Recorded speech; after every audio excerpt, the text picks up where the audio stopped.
স্বামী হচ্ছে বন্ধুর মতো, যাকে সব কিছু শেয়ার করা যায়। কিন্তু এখনকার স্বামী স্ত্রী মন বোঝার চেয়ে ভুল ধরে বেশি, স্ত্রীকে ভালোবাসার চেয়ে অপমান করে বেশি, অবহেলা লাঞ্ছনা করে বেশি। তাই তো নারীদের স্বামীর সুখ কপালে জুটে না।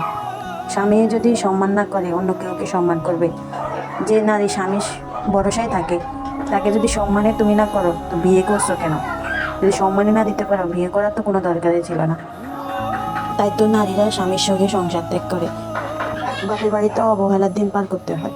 ওটা যদি পরের বাড়ির পুরুষে বুঝতো, তাহলে কোনোদিনও নারীদেরকে অবহেলা করতো না।